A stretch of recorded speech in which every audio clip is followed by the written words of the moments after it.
Halo sobat, pintu teater satu telah dibuka. Kali ini Mimin akan membahas salah satu film yang berjudul Black Lotus. Film ini berpusat mengisahkan seorang pria pensiunan tentara anggota khusus. Pria ini memutuskan untuk pensiun dini sebagai anggota khusus disebabkan kematian sahabatnya di medan pertempuran. Setelah pensiun, kehidupannya berubah drastis. Dia lebih memilih untuk bekerja serabutan seperti kuli dan berpindah-pindah kota dengan tenang. Namun, ada satu momen yang membuatnya harus kembali menggunakan senjata api dan bahkan berhadapan dengan gembong kriminal lokal. Bagaimana keseruan film ini? Oke, tanpa menunggu banyak lama, mari kita mulai intronya.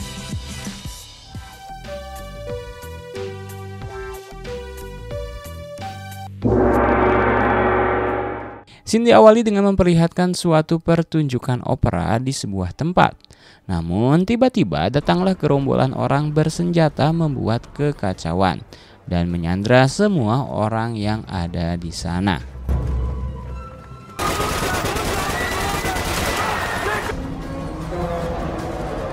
Beberapa saat setelah itu terlihat kelompok regu pasukan khusus juga mendatangi tempat itu untuk mengamankan para sandera. Pasukan tersebut dipimpin oleh pria yang bernama John serta wakilnya yaitu Matteo. Lalu John menyusun rencana penyelamatan dan membagikan tugas pada masing-masing rekannya. John dan Matteo bertugas menggunakan senapan di atas, sedangkan para anggotanya yang lain diposisikan di setiap sudut gedung untuk penyergapan. Kemudian terlihat pimpinan penjahat itu dengan sengaja melakukan siaran langsung di akun sosial media, menyiarkan apa yang sedang dia lakukan. Dia melakukan penembakan salah satu sandera bermaksud menakuti mereka semua. John pun langsung menenangkan Matteo agar tidak terpancing dan gegabah. Namun Matteo yang emosi malah membuat gerakan liar tanpa arahan pimpinan. Seketika dia menembakkan senjatanya pada si penjahat, maka terjadilah kerusuhan dan baku tembak di antara mereka. Pertempuran itu begitu sengit dan dengan mudah dimenangkan oleh pasukan khusus John. Sandera pun berhasil diselamatkan.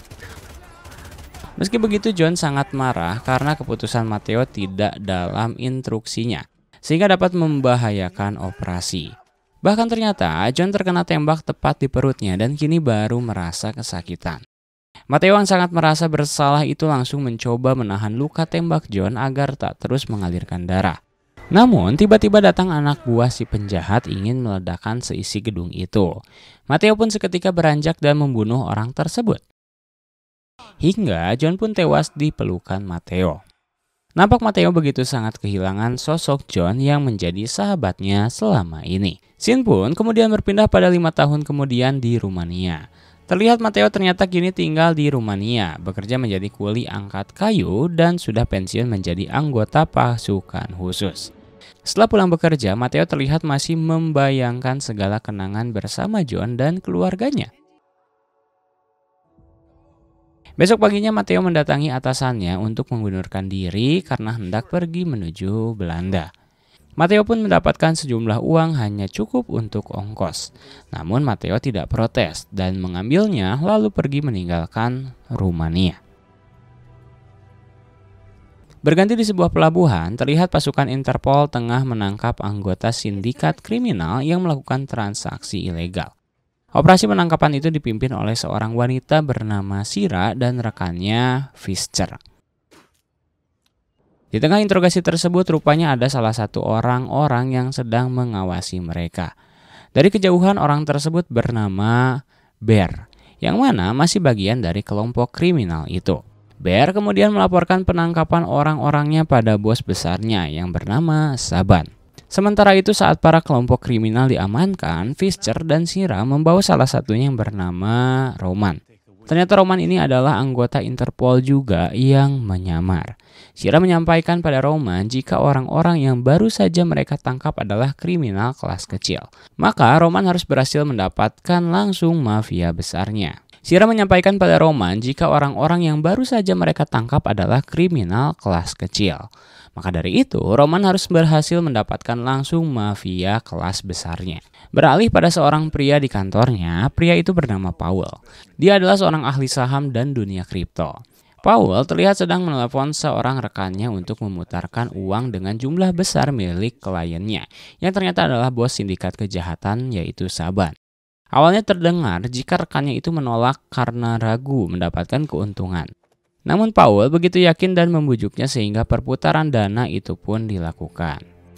Sementara itu terlihat Matteo sudah sampai di Belanda dan nampak mengunjungi sebuah rumah yang ternyata rumah itu adalah milik istri mendiang John yang bernama Helen. Lalu terlihat yang membukakan pintunya itu adalah Angie, anak dari John dan Helen. Anggi yang tidak mengenali Matteo itu langsung memanggilkan ibunya. Kemudian ketika Helen melihat Matteo, dia pun langsung menyambutnya dengan baik dan mempersilahkan masuk. Di dalam, mereka pun berbincang dengan diawali oleh Helen yang memberitahu Matteo jika Helen sudah menikah lagi tahun lalu dan suaminya itu bernama Paul. Tiba-tiba Matteo membahas John karena dia kini sedang merindukannya. Bahkan John langsung mengatakan jika sebenarnya Matteo lah penyebab kematian John saat melakukan operasi penyergapan dahulu. Namun hal tersebut langsung dibantah oleh Helen yang marah mendengarnya. Karena Helen merasa itu memang sudah takdirnya dan Matteo bukanlah penyebab kematian itu. Helen juga meminta agar Matteo berhenti menyalahkan diri sendiri. Matteo juga menjelaskan perasaan itulah dan ketidaksanggupannya melihat John membuat Matteo tidak datang pada hari pemakaman John. Maka Matteo meminta maaf kepada Helen dan pamit untuk pergi dari sana. Namun Helen pun mencegahnya karena tahu Matteo tidak memiliki tempat tinggal, sehingga Helen memintanya agar tinggal di rumahnya untuk sementara waktu. Berpindah pada Saban yang bertemu dengan Bear dan anak buahnya yang lainnya bernama Lo.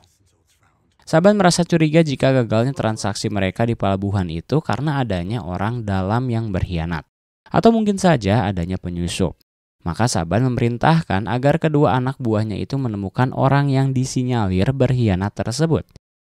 Kembali di rumah Helen, tak lama suaminya pulang yang mana itu adalah Paul si ahli kripto. Helen pun langsung memperkenalkan Paul dengan Matteo yang sedang bermain bersama Angie. Mereka kemudian makan bersama. Usai makan, nampak Matteo menyendiri dan merenung. Dia sedang kembali mengenang masa-masa bersama John ketika melakukan operasi di Afghanistan. Mereka berdua ditugaskan menjadi penembak jitu, dan dengan kehebatan mereka berdua, misi itu sangat mudah diselesaikannya. Lalu di tengah lamunan itu Paul pun mendatangi Matteo dan mengajak berbincang. Nampak Paul sedikit merasa kasihan kepada Matteo karena terlihat pikirannya begitu kacau. Keesokan paginya Matteo pergi untuk berolahraga dengan berjoging mengelilingi komplek. Dan saat dia sudah kembali, Angie yang sudah senang pada Matteo kini tak canggung menitipkan anjing kesayangannya pada Matteo ketika Angie pergi sekolah. Selanjutnya di kantor, Paul didatangi oleh Saban secara tiba-tiba. Ternyata Saban sengaja datang untuk menanyakan uang miliknya yang hilang tanpa ia ketahui. Paul yang sebenarnya tahu jika dana itu ia pergunakan dan gagal, maka dia kini berpura-pura dan beralasan jika ada sebuah komplikasi, sehingga menjadi seperti itu. Saban, si bos sindikat ini pun langsung mengancam Paul dengan taruhan keselamatan keluarganya jika Paul tidak segera memperbaikinya esok hari. Lalu saat Saban keluar dari kantor itu bersama Bear, terlihat Roman mengintai mereka berdua. Namun yang tanpa Roman sadari, hal tersebut diketahui oleh Lo yang berjaga di luar. Berganti ke rumah Helen, di sana Helen mengajak Matteo untuk pergi berjalan-jalan menikmati kota mencari hiburan bersama Angie. Dengan senang hati Matteo pun pergi mendampingi Angie bermain.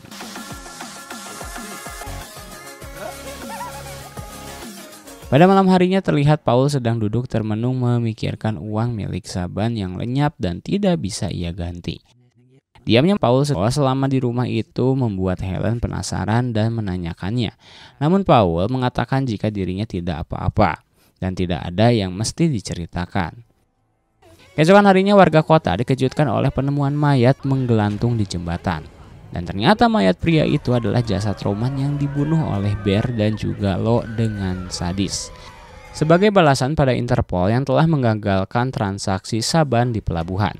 Meski begitu nampak Sama tetap marah pada Lo sebab tidak bisa mengorek informasi dari Roman sebelum dieksekusi. Sementara itu terlihat Shira dan Fischer baru saja sampai di lokasi kejadian dan langsung memeriksa jasad Roman. Mereka berdua tentu sangat yakin jika kematian Roman itu adalah ulah komplotan Saban. Untuk memastikannya, mereka berdua pun membawa ponsel milik Roman untuk diselidiki. Kembali pada Saban yang menelpon Paul menanyai tentang kabar uangnya yang dijanjikan Paul kemarin. Namun lagi-lagi Paul berdalih kembali pada Saban yang membuat Saban semakin menjadi curiga. Saban pun kembali mengancam dengan keselamatan keluarga Paul. Di samping itu terlihat Angie yang kini semakin dekat dengan Matteo, menunjukkan kebahagiaannya pada Matteo karena tiba-tiba dia memeluknya dengan erat. Helen yang menyaksikan hal tersebut pun merasa senang. Tak lama kemudian Helen mendapatkan telepon dari Paul yang memberitahunya jika Paul akan pulang terlambat karena akan ada rapat dengan investor. Setelah itu Paul menelpon seseorang namun nomornya sudah tidak aktif.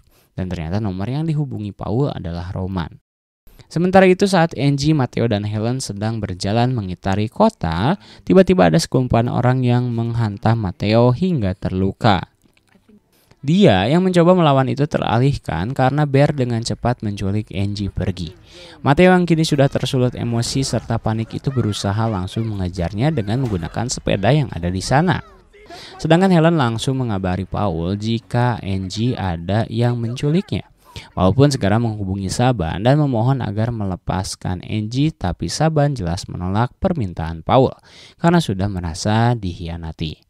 Kembali pada Matteo yang berhasil mengejar komplotan tersebut, maka terjadilah baku hantam di atas mobil.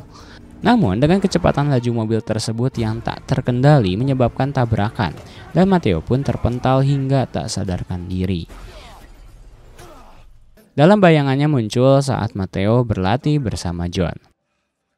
Di sana John menegaskan jika keluarga John adalah keluarga Matteo juga.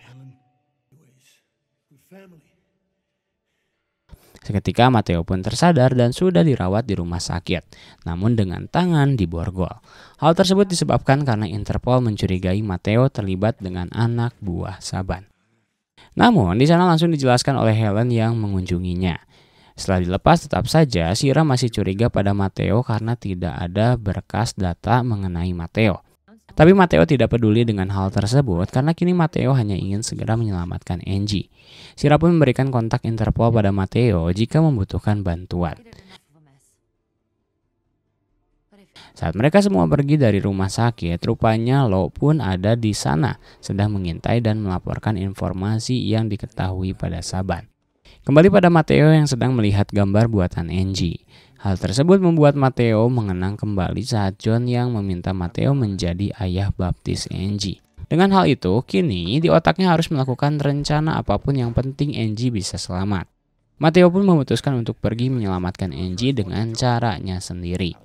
Tiba-tiba Paul mencegahnya dan mengatakan jika Saban itu terhubung dengan mafia Thailand dan itu sangat berbahaya. Mendengar Paul mengetahui tentang Saban, Matteo pun langsung murka karena yakin Paul terlibat dengan kekacauan tersebut. Awalnya Paul tidak mengaku, namun setelah disudutkan oleh Matteo, akhirnya Paul pun mengaku jika semua itu salahnya karena menggelapkan uang milik Saban dan tidak bisa dikembalikan karena uangnya kini lenyap. Mendengar pengakuan itu, Helen pun benar-benar kecewa pada Paul. Kemudian Matteo menyuruh Paul agar menghubungi Saban berpura-pura mengembalikan uang. Saban yang tidak begitu percaya itu langsung mengancam Paul jika Paul kembali membohonginya. Tak lama setelah itu, saat Fischer berada di rumah Paul, dia mendapatkan panggilan dari Shira yang mengetahui ada hal yang janggal antara Paul dan Roman. Maka dari itu Fischer diperintahkan untuk menahan Paul di rumahnya. Beberapa saat tiba, Matteo menodongkan pistol pada Fischer, tapi Matteo hanya ingin meminjam mobil Fischer dan pergi untuk menyelamatkan Angie. Sedangkan Fischer kini berada di dalam rumah Paul. Tanpa sepengetahuan Helen dan Fischer, Paul nampak sedang mengemasi barang-barangnya berniat untuk kabur dari sana. Berganti pada Matteo yang sudah sampai di lokasi pertemuan dengan anak buah Saban. Matteo yang tidak melihat keberadaan Angie merasa sangat marah karena Saban tidak menepati janjinya untuk bertukar dengan uang. Namun Matteo tidak bisa melawan karena dia kalah jumlah dan persenjataan. Sehingga tas yang dibawa Matteo diambil oleh anak buah Saban. Bukan mantan prajurit jika tidak memiliki rencana cadangan. Ternyata di dalam tas itu adalah bom yang langsung diledakkan oleh Matteo. Dia pun menghabisi semua anak buah Saban dan menyisakan satu orang saja.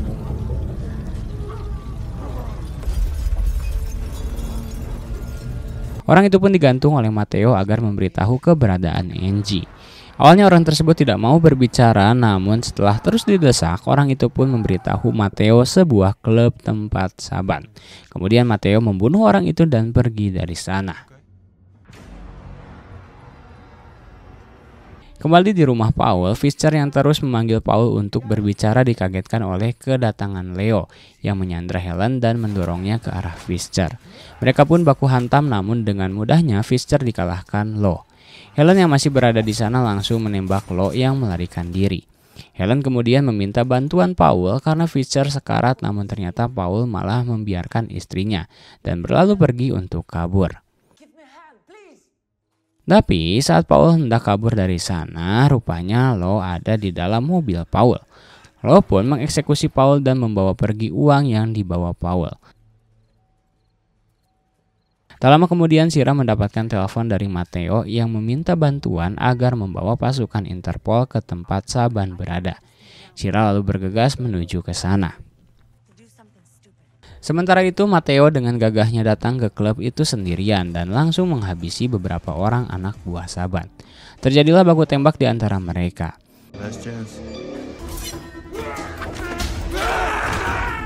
Lalu tak lama datanglah Shira membantu menghabisi anak buah Saban. Matteo terkejut karena yang datang hanya Shira sendiri tanpa ada prajurit Interpol. Namun cukup mereka berdua, ternyata anak buah Saban dengan mudahnya diratakan.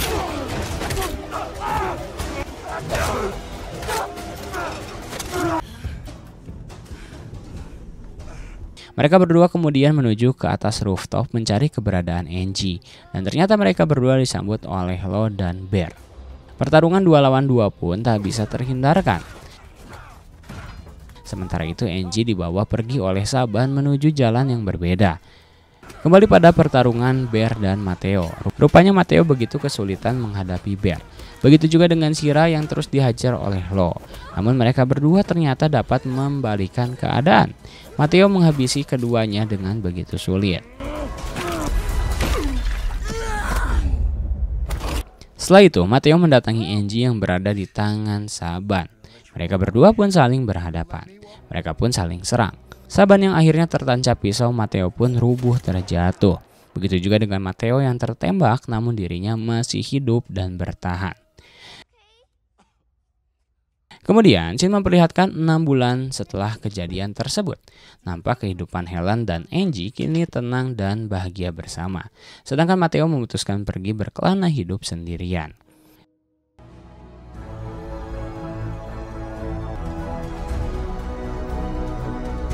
Di tempat lain juga terlihat Fischer terbangun dari komanya dan mendapatkan sebuah penghargaan dari Shira sebagai pimpinan Interpol. Dan film pun tamat.